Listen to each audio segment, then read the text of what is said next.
Assalamualaikum warahmatullahi wabarakatuh. Balik lagi ke channel gua Pujaro Sandi. Channel dimana tepatnya kita ngobrol santuy masalah ojol ini, masalah Gojek ini ya. Jadi gimana kabar kalian semua? Semoga kita semua tetap dalam lindungan Allah Subhanahu wa Ta'ala dan selalu dilimpahkan rezeki dimanapun kita berada. Dan buat kalian yang baru mampir ke channel ini, baru klik video ini, baru nonton gua atau udah yang lama nonton gua, boleh langsung ditekan tombol subscribe-nya supaya kita saling mendukung satu sama lain, supaya gue juga bisa lebih semangat lagi bro. Dan juga yang pastinya kita saling membantu sesama rekan rapper ojol dimanapun berada. Salam satu kompak dan salam satu aspal pastinya. Dan alhamdulillahirrahmanirrahim, malam ini tepatnya pada tanggal 4 September 2020 gua mendapatkan Rp249.100 dengan orderan GoFood 19 strip. Dan itu alhamdulillahirrahmanirrahim, bukan karena kekuatan gua atau bukan karena gua yang hebat atau bagaimanapun, karena itu adalah pemberian dari Allah Subhanahu wa Ta'ala dan doa-doa dari kedua orang tua gua sendiri. Dan ada sedikit pembahasan dari gua atau jawaban pertanyaan dari rekan-rekan semuanya. Ada beberapa orang yang bertanya, "Bang, kok lu keluar subuh terus sih, habis subuh jam 5? Padahal kan lu pemain GoFood. Apakah udah ada resto yang buka? Apakah memang udah ada orderan apa gimana?" Pertama, setiap daerah tuh mempunyai masing-masing mungkin resto-resto yang atau warung-warung kecil yang udah pakai GoResto yang buka. Mungkin ada yang dari jam 5 pagi, tapi di tempat daerah gue sendiri ada 1-2, nggak banyak, mungkin cuma 1-2-3 yang andalan gue. Setiap jam 5 tuh gue samperin ke sono biar gue nyari orderan di sana. Dan itu juga nggak terlalu banyak orderannya, mungkin kadang 1-2 atau kadang mungkin gak ada sama sekali. Mungkin orderan gue mulai lancar lagi jam 7 atau jam 6 atau bahkan jam 8 juga pernah. Jadi gue keluar jam 5 belum tentu gue langsung dapet orderan, itu belum tentu, karena gue pemain GoFood. Lain lagi kalau pemain GoRide. Tapi alasannya kenapa gue itu senang keluar subuh, pertama sehabis gue sholat subuh dari masjid, gue tuh nggak pengen tidur-tiduran lagi di tempat tinggal gue gitu. Gue nggak pengen lama-lama jadi kaum rebahan yang lama-lama gitu kan. Jadi gue pengen abis sholat subuh tuh gue langsung ngegas, jadi kan nyari udara pagi segar, jadi biar masih fase semangatnya gitu kan. Kalau kita udah lama berdiam di rumah tuh ngantuk lagi atau males lagi, apalagi kalau udah matahari udah terbit, itu udah kayaknya beda gitu, keluar pas lagi matahari terbit sama keluar sebelum matahari terbit. Jadi lebih semangat lagi pas ketika sebelum matahari terbit itu kita udah keluar, jadi udah nggak kaget lagi badan ini nerima matahari. Tapi kalau kita keluarnya matahari udah terbit tuh kayaknya panas banget gitu kan, males gitu. Jadi gue menghindari hal-hal itu. Jadi nggak terlalu berharap orderan dapat jam 5 subuh udah dapat orderan, enggak, karena gue sadar gue pemain GoFood. Ada, cuman kadang-kadang juga dikit. Jadi itu jawaban dari gua buat kalian yang bertanya kenapa gua keluar subuh terus padahal gua pemain GoFood. Nah, itulah jawaban dari gua pribadi. Jadi jika kalian mau ngikutinnya ya syukur alhamdulillah, karena juga itu lebih bagus keluar dari pagi itu karena memperpanjang jam on beat kita. Jadi di kesempatan kali ini gua bakal ngebahas gimana caranya membuat akun kita ini menjadi kebal terhadap cancelan supaya kita nggak jadi gagu atau anyap, atau bisa juga dibilang walaupun ada customer cancel atau ada tembakan yang masuk di akun kita, dia checklist atau nggak di checklist, tapi tetap aja tetap stabil orderannya, nggak ada delay atau nggak ada delay atau nggak ada namanya anyap gitu kan. Karena di sini banyak juga di lapangan sendiri atau di kolom komentar gue banyak yang nanya, "Bang, gue habis dapat tembakan cancelan langsung jadi delay lama, ada sejam, 2 jam, 3 jam gak dapat orderan."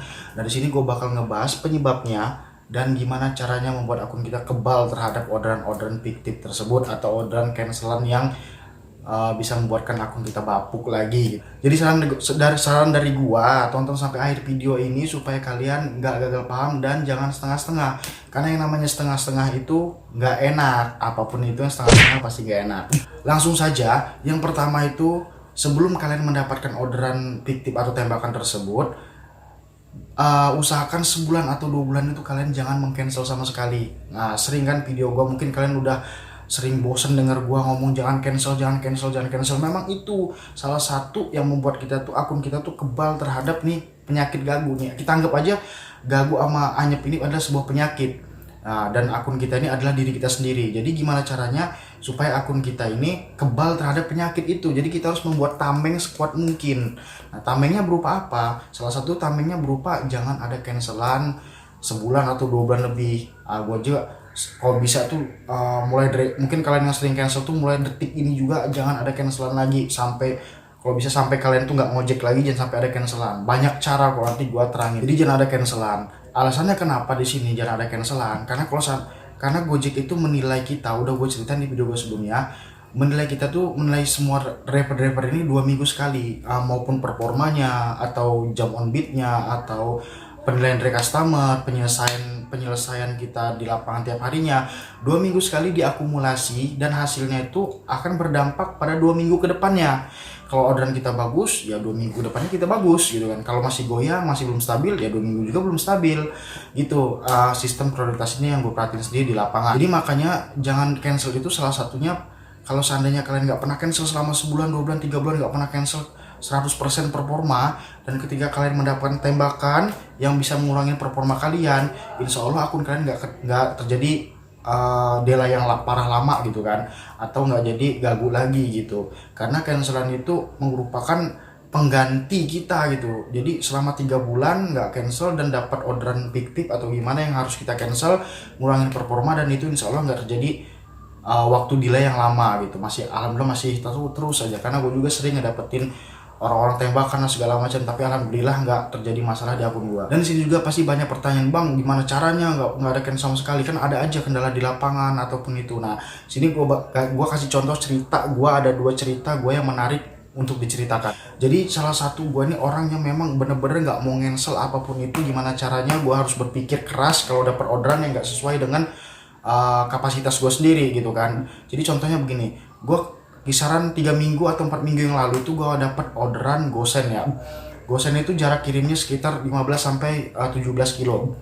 Jadi gosen itu bukan barang yang kecil bagi gue, karena gue sendiri bukan pemain gosen, jadi kurang handal dalam menyusun barang atau mengangkut barang gitu. Barangnya adalah kursi gamers, pasti kalian tahu kan, yang sering gamers pakai itu, udah tinggi, berat, rodanya nggak bisa dicopot segala macem lah. Terus ini yang tinggi banget itu kursinya, yang berat banget. Nah itu gue dapat itu dengan jarak kirim 15 sampai 17 kilo kurang lebihnya. Dan itu gue sampai 10 menit gue berada di tempat pengambilan barang. Jadi gue tuh berpikir nih gimana caranya, kalau gue paksain di depan gak bakal bisa, kalau gue paksain di belakang tambah gak bisa, gue ikat ini bisa, bodi motor gue bisa lecet-lecet, pikir gue kan, sama aja rugi. Gue pikir kan ongkos segitu, bodi gue, motor gue lecet-lecet, rusak semua. Tapi gue prinsip gue masih kekeh, gue nggak mau cancel. Gimana caranya? Setelah gue berpikir panjang 10 menit itu, akhirnya gue telepon kawan gue yang lagi nggak ada kerjaan. Mungkin kalau kawan gue yang driver lainnya mungkin dia sibuk narik atau ngebit yang lainnya. Jadi gue hubungin kawan gue yang mungkin memang belum ada pekerjaannya, jadi masih rebahan di kos-kosan. Gue telepon, gue minta bantuin untuk megangin barang ini di belakang sampai ke tempat tujuan. Nah gitu gue telepon dia, dan gue ngomong sama dia, gue dapat ongkosnya sekian, jadi lu mau mintanya berapa dari jadi gue nggak mau ada supaya dia nggak sakit hati atau gimana ke depannya. Jadi gue ada ongkos gue sekian, lu minta berapa terserah lu, kata gue. Yang penting adil, sama-sama adil. Nah gue juga suruh pilih mau dibawa barang, lu mau bawa barangnya atau gue bawa motornya atau gimana. Dan akhirnya kita ganti-gantian. Singkat cerita sampailah barang itu ke tempat tujuan customer itu, dan gue jelasin nggak bisa dibawa kalau orang satu. Gue ngajak teman gue jelasin sama customernya, dan diterima kasih, dan alhamdulillah ngasih uang tip sama gue. Dan uang tip itu gue kasih lagi sama kawan gue, dan kawan gue tetap gue kasih ongkos dari gue yang dapat dari customer itu. Dan akhirnya kalau cerita kawan gue suruh pulang, dan suruh pulang naik angkutan umum sampai di rumah, gue ongkosin juga. Dan gue nggak mau pulang dengan nggak bawa apa-apa gitu kan. Gue akhirnya main di tempat pengantaran gue tadi. Akhirnya gue main di situ, dan alhamdulillah gue selesai pada 3 minggu atau 4 minggu yang lalu gitu kan. Nah itulah cara gue, gimana caranya bahwa gue ini memang bener-bener gak mau cancel orangnya, gimana pun caranya gitu loh.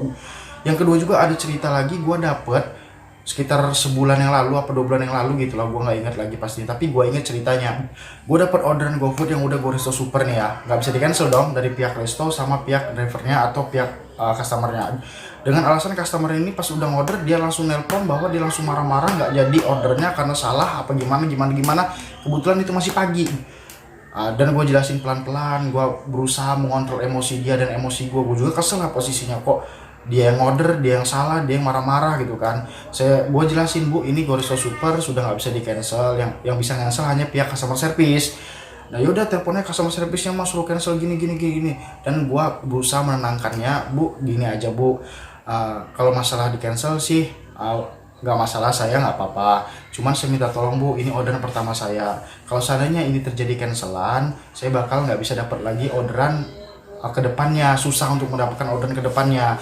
Jadi saya gini aja bu, saya ambil jalan tengahnya, jadi uang ibu kembali 100% dan saya juga nggak, order ini nggak di cancel, jadi saya minta uangnya dengan pihak restonya. Kan kalau resto super uang udah positif masuk ke pihak restonya kan, jadi tinggal kita minta uang kembalian di restonya, berapa harga makanan yang diorder dan sama ongkosnya. Jadi gue tetap bayar dari ongkosnya tadi yang masuk ke akun gue tetap bayar cash ke ibunya tersebut. Gue jelasin ketika sampai rumahnya, bu ibu nggak usah kasih ongkos ke saya ikhlas, yang penting ibu minta tolong saya jangan ada penilaian terburuk, jangan ada nilai buruk, jangan kasih bintang 1, 2 dengan alasan negatif. Pokoknya saya minta tolong sama ibu tetap beri saya bintang 5, karena kalau seandainya terjadi cancelan ini bu, saya akan sulit mendapatkan orderan ke depannya.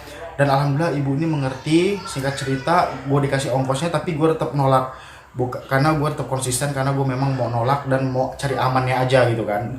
Dan alhamdulillah selesai dengan baik. Tapi cara ini gue nggak menyarankan ke kalian, karena kenapa? Takutnya kalian nggak bisa melobi customer itu dan terjadi penilaian jelek di akun kalian. Gue nggak menyarankan. Tapi kalau kalian merasa bisa berbicara dengan customernya, bisa ngelobi, bisa netralin marahnya customer itu, ya silahkan dicoba. Cuman gue nggak menyarankan. Mungkin masih banyak cerita yang lainnya, tapi mungkin memakan waktu ya. Tapi jadi lanjut aja yang pembahasan kita pada intinya. Yang kedua, kalau kita mau cancel orderan apapun itu, jangan buat alas-alasan yang konyol gitu kan. Kan kalau kita mau cancel, entah itu biasanya ini terjadi di orderan GoShop atau GoSend gitu kan. Mungkin ada beberapa ada Gorek juga di cancel atau GoFood juga di cancel. Tapi di sini kalau kita mau cancel sesuatu pasti ada di situ ada alasan-alasan yang Gojek tawarkan ke kita gitu kan. Contohnya atau motor rusak, atau lagi ada kendala di jalan, atau tidak sengaja menerima orderan, atau lagi barang tidak sesuai kapasitas gitu kan. Nah di sini jangan membuat alasan yang konyol gitu, yang nggak benar-benar terjadi. Karena Gojek sendiri itu membuat sistem seperti itu, membuat alasan seperti itu pasti ada tujuannya untuk penilaian kita nanti, penilaian drivernya. Contoh begini, kalian dapat gosen dan kalian nggak mau barangnya karena mungkin bagi kalian itu berat atau besar, tapi itu mungkin nggak besar atau nggak berat juga gitu kan. Kalian cancel dengan alasan barang melebihi kapasitas. Nah terus orderan tersebut nyangkut ke driver lainnya, dan driver lain itu bawa barang tersebut diselesaikan dengan baik. Dan kalian di sini mungkin bisa jadi Gojek itu membaca, wah ini driver katanya nggak sesuai kapasitas, tapi ada driver lain yang bisa menyelesaikannya. Nah itu kan terbukti kita kayak bohong gitu kan. Jadi hindari hal seperti itu. Pokoknya sebisa mungkin kita bawa dan selesaikan dengan baik. Terus ada lagi alasan mungkin motor rusak atau ada kendala di jalan. Motor rusak alasan kalian cancel dan masuk ke driver lainnya. Terus kalian nggak tahu, tetap ngebit aja gitu kan. Biasanya kan kalau motor rusak yang seenggaknya sehari lah nggak ngebit kan, atau beberapa jam gitu kan. Tapi kalian tetap ngebit. Nah di situ sistem juga pasti ngebaca dengan alasan motor rusak kok tiba-tiba ngebit. Nah di situ kemungkinan besar kalau pengalaman gue di lapangan itu mempengaruhi juga. Jadi hindari alasan yang memang nggak terjadi sebenarnya di lapangan gitu. Dan yang ketiga, kalau kalian mendapatkan orderan fiktif pada saat kalian on bid, usahakan jangan sekali-sekali kalian yang meng-cancel. Saran dari gue. Jadi gimana caranya kalau itu terterampamnya kayak orderan Tokped kan udah jelas fiktif ya, ada pembelian token listrik, atau pembayaran Bukalapak, pembayaran segala macamnya, atau minta izin pulsa, atau minta izin GoPay sebelum kita nyampe di rumahnya, minta cepet-cepet buru-buru isi GoPay. Nah itu jangan kalian atau gimana ya, jangan kalian maki-maki penipunya dulu, jangan. Saran dari gua, karena kalau seandainya kalian maki-maki penipunya atau gimana, penipu tuh bisa meng-cancel dengan alasan yang jelek. Contohnya driver nggak mau ngambil, atau driver menyuruh meng-cancel. Nah itu kesalahan fatal kita juga. Jadi tetap santai aja kalau menerima penipu itu. Misalnya tetap santai, iyain dulu. Nah sambil kita iyain itu, sambil kita nelpon customer service dan minta tolong di-cancelin karena terindikasi orderan fiktif. Nah di sini customer service bakal membuat laporan. Jadi laporan itu tuh untuk laporan kita kenapa di cancel, ternyata orderan fiktif. Jadi tidak mempengaruhi akun kita untuk kedepannya. Kalau kita cancel sendiri, sistem ngebaca bahwa kita menolak orderan tersebut. Tapi kalau kita buat laporan ke customer service bakal membuat laporan bahwa kita meng-cancel itu memang terindikasi orderan fiktif. Dan kedua juga itu menolong rekan-rekan driver yang lainnya. Kalau kita menelpon customer service orderan fiktif, maka akun tersebut ketika di-cancel langsung dibukuin nama customer service dari pihak Gojeknya, langsung dibukuin. Jadi kita juga membantu rekan drivernya biar mereka nggak kena orderan fiktif, atau yang baru-baru Gojek baru-baru ngebit nggak kena tipu 100-200 ribu, kan kasihan. Jadi kita juga membantu. Makanya gue saranin kalau kalian tuh mendapatkan orderan fiktif, jangan segan-segan dan jangan males-males telepon customer service. Nah mungkin kalian ada alasan nggak ada pulsa, nggak ada bonusan, nggak ada bonus nelpon lah. Kalian kan pasti punya teman di lapangan, minta tolong yang ada pulsanya atau ada bonusnya gitu kan, atau isi pulsa terlebih dahulu gitu kan, demi keamanan akun kita sendiri. Dan itu aja penjelasan dari gua. Jadi kalau kalian ada pendapat yang lainnya boleh tulis kolom komentar supaya kita sama-sama menambah ilmu masing-masing gitu. Jadi jangan sungkan-sungkan untuk bertanya atau memberikan pendapat dan mengkritik dengan cara yang bijak dan baik.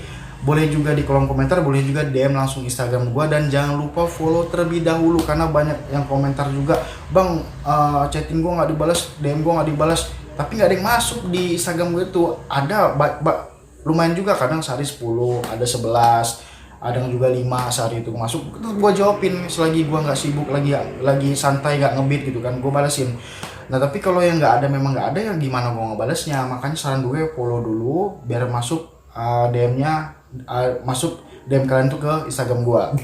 Itu aja. Jadi kalau kalian suka dengan video gua dan mau mendukung sesama driver ojol ini, boleh tekan langsung tombol subscribe-nya, dan jangan lupa aktifin notifikasinya supaya ketika gua upload 2 hari sekali video ini, kalian dapat notifikasi dari akun YouTube kalian sendiri. Jadi bisa menonton video gua apa yang terupdate, dan gua bakal berusaha mencari informasi-informasi lainnya dan bakal membagikan ke kalian semua. Bukan maksud menggurui atau mengajari, melainkan hanya mengeser pendapat gua dan cara-cara gua sendiri di lapangan.